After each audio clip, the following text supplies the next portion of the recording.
Hey guys, it's Roderick, and I'm here with a review of Mayfair Witches Season 1, Episode 7, Tessa. So, hope you guys are having a great weekend. So, I'm going to be honest with you. I originally watched this on Friday night, and I did a whole video. And pretty much the entire video was me ranting and raving and screaming about this episode.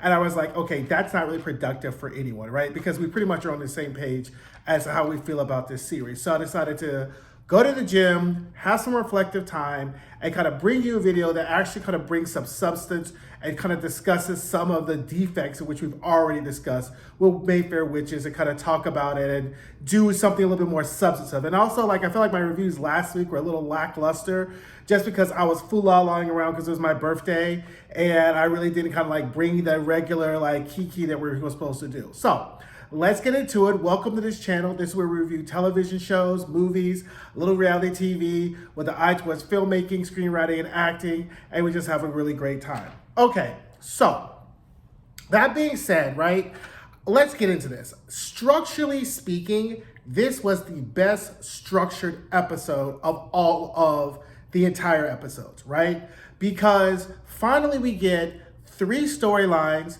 and they all kind of converse and connect with each other, connect in our 4th act, coming to our climax in our 5th act. That is typically how television shows are written, right? And one of the problems with Mayfair Witches is they try to get in front of their skis, trying to be very whimsical and really more advanced to what the talent is allows for them to really do really weird and atypical things with the structure, right? So I really enjoyed the structure of this episode because it's the best way to tell a story, right? And one of the biggest problems with Mayfair Witches is that they do not know how to tell a story. And it just irks me to no end, not just because I am a filmmaker, but because I know how to tell a story, right? Think about how many times someone has come to you with a story and they're telling you random details, they're jumping from this place, they're jumping from that place, and you're like, well, and then they get to the story and they're like, what? And you have to ask all these questions to fill in the gap of a story they're trying to tell you. It's also like someone telling you a joke and they mistell telling the joke and the setup, right? And they get to the punchline and you're like, oh, okay, but it would have been a funnier joke if the setup was better. That's Mayfair Witches, right? The setup has been so poor that now when we finally get into the punchline, which is probably this episode and the next episode, it's too little too late, right? I would call the title of this episode should have been Too Little Too Late, right? Because structurally it was sound, but honestly, this episode should have been the 4th episode, right? Minus the whole witch hunting storyline. Because the witch hunting storyline is a great concept. I think that's great, but that would have been great in season 3. After we've met more Mayfair Witches, after we've kind of expanded this Maury universe, this witch hunting thing they should have saved this for another episode and really given it more substance to what they really done it to, right? So the teaser we get this was the teaser, which is kind of the part of the show that occurs before the credits. We get Sip is stranded in a memory, and then Rowan's walking. And at this point, one of another annoyances with this show is it does a really bad job of time stamping, right? So if you watch my kind of Handmaid's Tales episodes or reviews, time stamping is when the show lets you know what period has occurred, how far between certain events things has occurred, right? The best example is Nicole's birth, right? So Nicole is 14 months. So we know 14 months has occurred between what we're watching and when the child was born. So that way we get a kind of time and essence of what's happening. We don't know how long Rowan has been in New Jersey, right? Well, not New Jersey, in New Orleans, right? We don't know how long she's been there. So the fact is, I was like, when is she going back to work? Whatever. So when she's walking and she feels and realizes that she's pregnant and she sees a blaster for, whatever, or a zygote, we don't know because we don't know how long she's been there. I'm like, well, who's the daddy? Is it Sip? Is it the guy from the boat? She had a 2-banger that night, so she fucked the bartender and the guy from the bar. Could it be one of them, right? Or is it Lasher? We don't know because we don't know how long she's actually been in New Orleans, and that is just a substantive misstep of the show, right? More importantly, we're like, okay, she's pregnant. Again, too many medical natural phenomenons are happening to Rowan, and her acting like this is the first time that she's ever heard of these concepts before, right? So I recognize there's a difference between you treating someone and it happening to you, but Rowan just gives brand new teas all throughout this show, and it is just so fucking annoying, right? So then we have Tessa is in a cage, right? And Tessa being in a cage by the witch hunters would have been perfect, because again, it's a very sloppy way of pulling in the kind of flashbacks we had with Suzanne being witch hunted and her being in the cage and Tessa being in the cage and Suzanne calling for Lasher and Tessa looking for Lasher, but it's just in the hands of amateurs or people who really can't tell a story. So therefore you kind of, again, you get the setup, we got the punchline, but you're like, okay, you could have told that joke a little bit better, right? And that's what keeps happening throughout this entire episode, right? So Rowan goes looking for Tessa, and I'm like, what house is this? Where is she at? So I guess basically Tessa's mama, Tessa, her sister, and all her siblings, they moved up into Rowan's house like the whole ass Beverly Hillbillies. I was like, wow, okay. I mean, they kind of alluded to the fact that the designee gets the house, but there was no pretty much just like, bye, bitch, bye. Rowan shit is gone. Her name's off of everything. Then Rowan comes in the house. She sees this chocolate cake, and they didn't even clean up the rose petals from, Rowan and Lasher's Fool-La-La Groundhog's Day. And the little girl's like, bitch, since you eating cake, do you want a plate for this?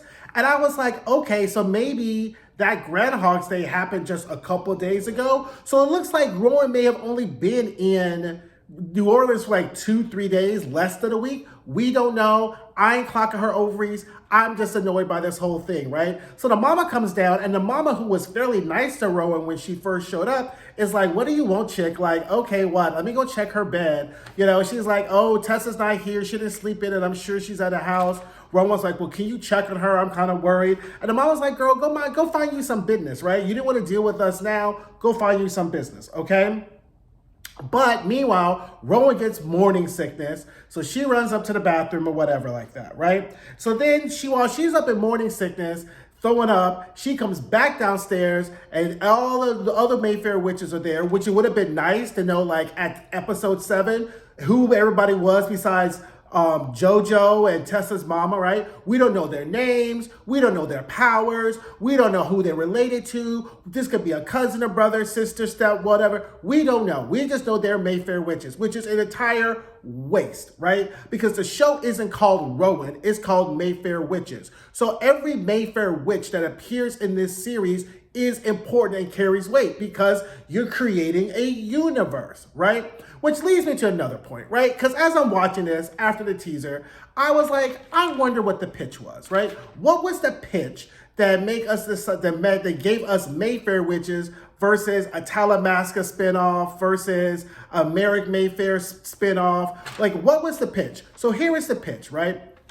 Interview the Vampire debuts, great reviews, great ratings. Someone's like, okay, we're going to do Mayfair Witches, right? Mayfair Witches was in development alongside, Interview the Vampire. And okay, we're going to do a more female-oriented, a female-centered story with, Rowan Mayfair being the main character. We're going to update it. We're going to make it sexy. We're going to make it empowering. We're talking about, incels, misogyny, and this really rational doctor coming to his own into witchcraft. That's pretty much the pitch, right? Those are highlights, the high notes of the pitch. The problem was that was not the assignment, right? And I will go back to you and say what the assignment was. The assignment was to introduce the Mayfair Witches into the immortal universe and connect them to Interview with the Vampire. So now if we get to episode 8 and there's a Louis or a Lestat appearance, it's too little too late, right? Because you have not only thing that's makes us know that this is occurring connected to this universe is the fact that it's occurring in the same city, right? So again, that was not the assignment. And what I've seen is pretty much the creators have decided they wanted to tell a story and pick the source material that fits within the story that they want to tell. That is okay if you can tell a good story. But as we established, they cannot, right? Mind you, okay, so after the Mayfair witches pretty much read Rowan for filth, right? Because they're like, aren't you supposed to be on a plane back to San Francisco? You didn't want to deal with us anyway. You didn't want to be with a designee. And pretty much Rowan just sits there and takes it. She didn't say like, fuck you, bitch, like, I want to be done. Why you really care? You know, what? She doesn't even try to attempt to explain why her being bound to Lasher is a bad thing, how it makes her feel, what her experiences. She just lets these chicks just run all over her. And I was like, how is this a main character in this immortal universe, right? She has not shown any type of backbone, determinants, or agency to be her own person throughout this entire show. Many people would disagree, but she's just a regular wide-eyed white chick wandering around through situations acting like she's helpless, but sometimes she's not, but sometimes she is, right? And then so she's not a character. I mean, it's okay for her not to be a likable character, but the fact is she's not even a character that we could be invested in. Right? Her Rowan's journey has been so low stakes that no one really cares what happens to her. So, anyway, so JoJo, who is Cortland's daughter, has had a premonition that something's wrong with Tessa. So that's why they're all there. After they get done reading Rowan for filth, Cortland and Alonzo's coming. Who's Alonzo? We don't know, but they're showing up, right? Mind you, Arun, the nice South Asian lady who's been the MVP of the Talamasca, is trying to lead Sip out of this memory. So she's speaking to him. He's hearing it in the memory. He listens to her and lets her know that she's trapped and he has to find the key, the locket, so he can get out of the memory, okay? So like, okay, fine, whatever, right? Mind you, Tessa's about to get burned, and Tessa's been trying to glamour this incel, right? And we're like, okay, what is this group like? They hate witches. Why do they hate witches? It's because they're devout Christians. They believe that witches are an anathema to like Jesus. Do they hate women? Like, we don't know. It's just a bunch of hodgepodge of these anti-witchy people, and we don't know what their mantra, what their mission is, and I'm just like, why? And then they try to do this like really horrible affectation with the guys like sweating and put like the water here. Like, why wouldn't they burn her someplace that they didn't have air conditioner? Why didn't they have fans? Like, I just felt it was trying to give you old country yokel, and none of the characters really gave you old country yokel, right? And so again, casting has been just an issue with this show all the way around. So I was like, okay, fine. So at least one person comes up with an idea, was like, well, if we burn her with gasoline or kerosene, we're gonna leave bones, right? So we need to get thermite so they can burn her all up. So Yoko Hillbilly goes get thermite. Meanwhile, Tessa's trying to glamour, and it doesn't work because every time she gets like this close to getting out, someone distracts him, and I guess her glamour only works if there's like constant attention. I don't know. I mean, shitty witch power, but whatever, right? Anyway, so there goes. Alonzo shows up, right? He's trying to scry and try to find Tessa, right? But you can't really find her because Tessa has a lot of siblings or whatever, so it's all being messed up in the process.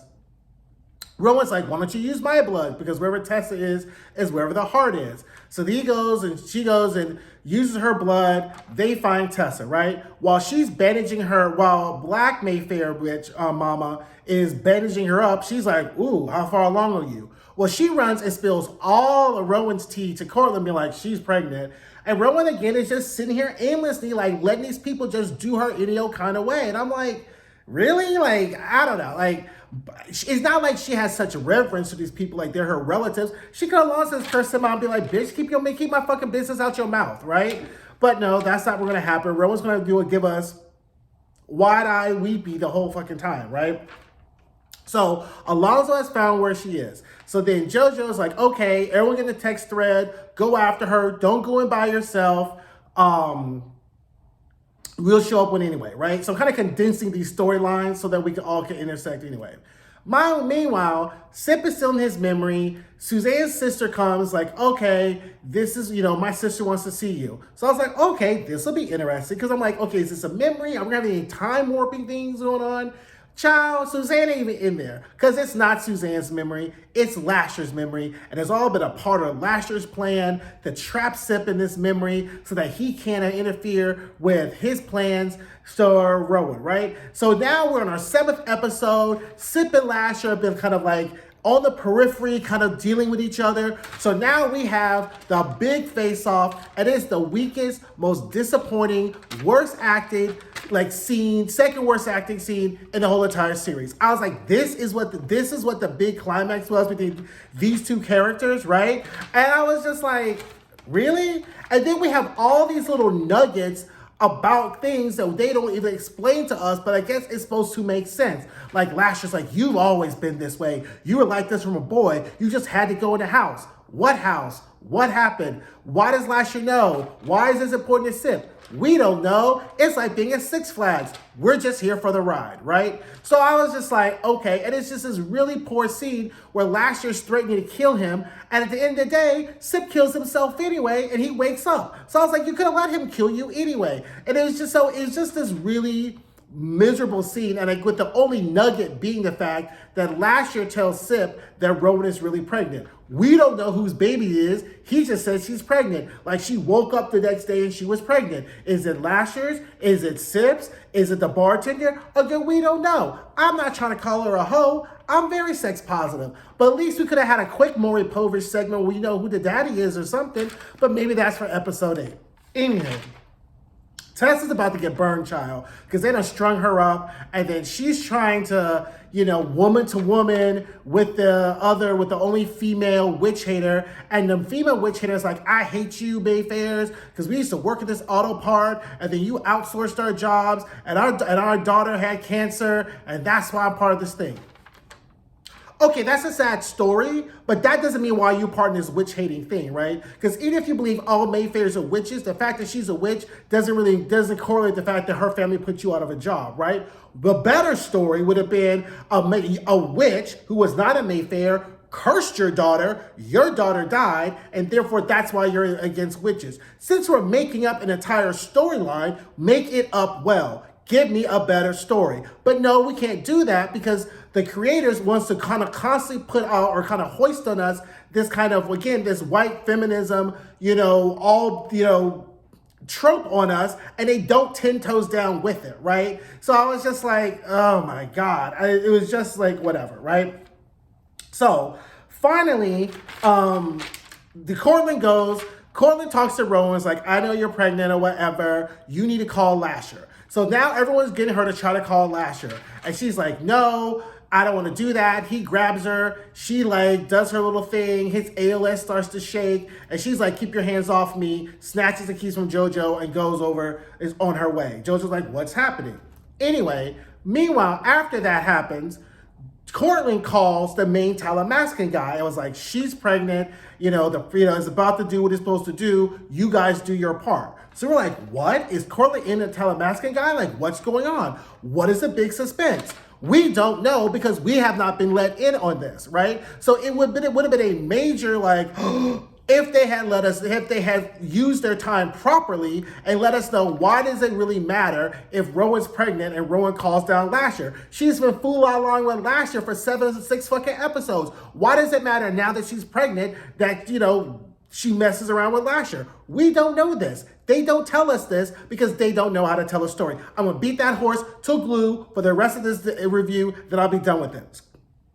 Okay, so now now this is the point where all of our storylines start to converge, right? So the Mayfair witches are on their way to Tessa, Rowan's on her way to Tessa, Cyprian wakes up, sees a Talamascan guy, and is like, hey, we got to get to Rowan. He's like, look at you, I know where he is, right? So Talamascan guy is like driving him to go Rowan and driving him to go see Rowan. And he's like, can you speed it up? This is really important. And Talamascan guy said, you know what? We used to kill agents who fucking divulged the fact of our existence, right? And I was like, oh my God, is he about to kill Sip? I was like, that would have been an interesting twist, right? No. Hey, Talamascan guy drives his little electric Mercedes and tosses the keys over and be like, look, we are not going to go ahead and save your girlfriend. Your job is to watch, not to interfere. You've been doing too much interfering, so we're going to stay here and watch. Rowan is about to fulfill an ancient prophecy, and our job is just to document it, right? Okay, that makes sense. That's a hard pill to swallow. But if you watch any of the other Anne Rice properties from back in the day, that pretty much like jives with what the Talamasca does. And it's very interesting to me that it takes the head guy is the only person who's kind of been like, Sip, you're getting too much involved in this shit and you're just supposed to be observing, right? But we don't know, because somehow between episode 2 and now, Sip has fallen all the way in love with Rowan, has forgotten all about his Talamascan training, has forgotten all about what they're doing, because Sip has now fallen so much in love with Rowan, which of course occurred off screen or during their little hand embrace. So who knows, right? Anyway, Sip is like, okay, fine. So I guess I would have thought his better option would have been to jump in the river and then try to swim to shore, right? But I don't know, I don't think you would have died if you jumped in the river, but that seems to be the better option, him trying to run and drive all the way around. Or shit, fucking call an Uber or something like that. But anyway, that's just me at this point with him sitting on the bridge, okay? So Rowan's driving, the GPS is like, turn left, but all of a sudden a raven shows up and is like, she's like, is this you? Because she's been like wondering, is this Lasher? You know, and we don't really, we understand conceptually that they're bound together, and we understand now the stakes, that Lasher needs Rowan to use her powers because he can grow stronger. But we don't really see the effect or necessity of the binding on Rowan, right? It's like she's like some chick who had a bad date and then she's still thinking maybe I gave him the cold shoulder. Like, we don't really understand this what the binding does affects her, because all she is going around looking leftover cake and wondering if Lasher's there, because she still has her power, she can still do whatever, but we don't know what this is, right? We also don't know why Lasher isn't with Tessa, right? Is it because Lasher's really with her because she's pregnant, or is it because Lasher's just an asshole, right? And let's talk about Lasher real quick, right? Because for some type of demon entity, whatever he is, he's just been so low stakes with this entire thing, right? Like, I remember, like, to give credit, I was watching One Mike. He's another YouTube reviewer who's pretty much calling him a bad magician, right? Like, he is kind of giving you low-key David Blaine, David Copperfield tease. Like, he ain't shook no houses. He ain't called no thunder down. He ain't put no plagues in nobody. He ain't broken no legs, caused nobody to be blind. I'm just like, how threatening and like, can't we just like throw some sage on you and some salt and just send you away? Like he just doesn't seem terrifying at all, right? And that's also part of the casting with the person they have playing Lasher and just the affectations that they have, right? So anyway, the crow leads Rowan to Tessa. She goes in, Rowan starts giving people strokes and aneurysms or whatever. One guy has a stroke and his torch falls down, and then the pile starts to burn. Tessa's like, bitch, multitask. Curse and get me out. Curse and get me out. Curse and get me out, right? So then Rowan's like, okay, fine. Rowan gets shot. She's like, but Tessa's like, girl, get up. Get me up. I can't breathe. We'll get up. Which I thought was kind of funny because she's like, bitch, focus, right? So finally they get Tess, and then Incel from the morgue shoots Tess in the neck, and then Rowan starts to freak out. Is she freaking out because she had such a good relationship with Tess? Or is she freaking out because it's her first time in seeing blood and she's never seen a gunshot before as a top neurosurgeon in San Francisco? Right? But whatever.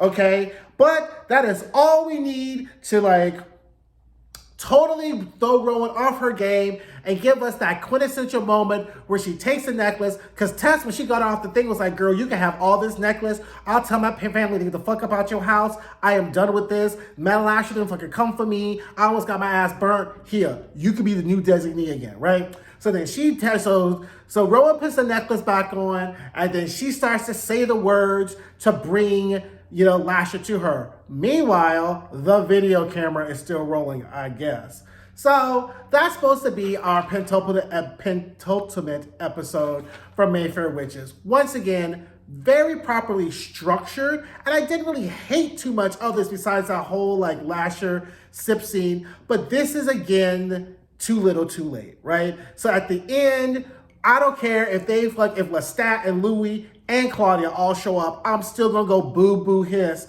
on this entire season because you wasted our time, right? You could have told us a better story using the source material than what you did, right? And my only hope is that by this time next season, because if you play with my time next season or season 2, I just may be skipping Mayfair Witches, right? Because I want to give you grace that this first season you had some hiccups, you didn't really know, you could retool it or whatever. The exec at AMC, they probably heard of people being salty. That's why he had all those articles coming out about the choices they were making with the thing, because they know people aren't really happy with the show. But now they renewed it, right? So I want to give you a second time around. I want to give you a second season. But if you play with my time next season and you don't tell me a good story, because by the time the second season Mayfair Witches comes out, we will have another season of Interview with a Vampire, right? So if you don't give me a really good second season of Mayfair Witches, you're going to be done. I'm going to be done with it. And every other property you bring out, I'm going to side-eye the fuck out of, because you've shown you can't be trusted with my time. And that's the only thing I can't get back. So anyway, guys, hope you guys have a great weekend. Thank you. Don't forget to like, subscribe, share, drop in the comments. Let me know how you're feeling about this episode or whatever. And I will see you guys next week for the season finale and the post-mortem of the first season of Mayfair Witches. Bye.